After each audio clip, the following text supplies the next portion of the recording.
Ei pessoal, nessa fase que estamos vivendo é fundamental conversarmos sobre o isolamento social e o quão importante ele é. Para entendermos a gravidade do novo coronavírus, é válido voltarmos um pouco na história. De 1918 a 1920, o Brasil vivia o maior evento letal de sua história, a gripe espanhola, que matou cerca de 35 mil brasileiros, incluindo o presidente eleito Rodrigues Alves. Hoje, 102 anos depois, o Brasil vive o maior evento letal desde então, o novo coronavírus, que até esse momento já infectou mais de 250 mil pessoas, matando quase 17 mil vidas. Esses são os números oficiais, mas segundo estudos, o número de infectados e mortos é muito maior. Isso porque o Brasil é um dos países que menos testam no mundo. A taxa de testagem aqui é entre 72 e 85 testes por 100 mil habitantes, o que resulta a subnotificação de casos e mortes. A situação é grave. O presidente Jair Bolsonaro afirmou diversas vezes que cerca de 70% dos brasileiros irão, inevitavelmente, contrair o novo coronavírus. 70% vai pegar o vírus, não tem como. Esse vírus é igual uma chuva. Vai molhar 70% de vocês.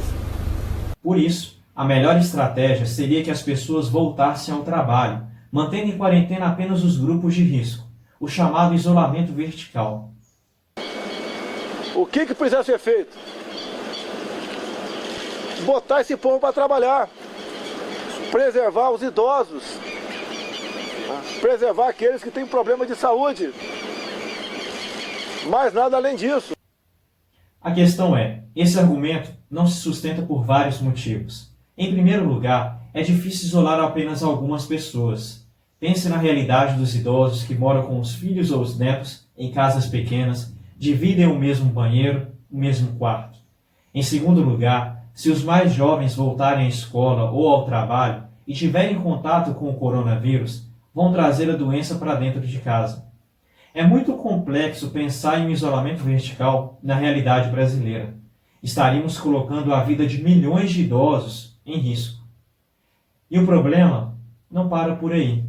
Existem inúmeros indivíduos que fazem parte dos grupos de risco e não sabem. Muitos deles abaixo dos 60 anos.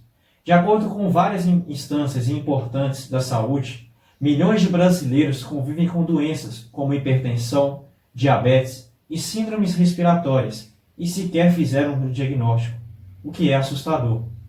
Então, como ficaria a saúde deles se fosse exigido que todos retornassem às suas atividades? 70% da população brasileira significaria mais de 140 milhões de pessoas. E nós sabemos que cerca de 80% dos casos são assintomáticos. E dos outros 20% que apresentam sintomas, 1/5 desenvolve a forma grave da doença. Ou seja, 7 milhões de brasileiros precisariam de leitos de UTI e respiradores.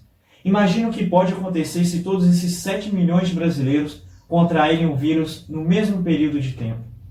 O sistema de saúde brasileiro não teria condições de atender a todos. Além disso, o número de mortes aumentaria consideravelmente.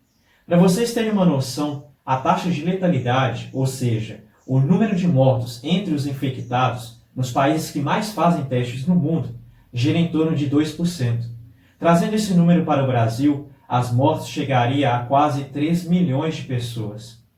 É por isso que precisamos respeitar o isolamento social, para que a curva de contágio seja achatada e nós tenhamos condições de atender a todos e, consequentemente, menos vidas sejam ceifadas por esse vírus. Por enquanto, o isolamento social é o melhor método para conter a velocidade de contágio do novo coronavírus. Por isso, se você puder, fique em casa, compartilhe esse vídeo e conscientize as pessoas à sua volta. Nós não podemos deixar a história se repetir. A situação é grave.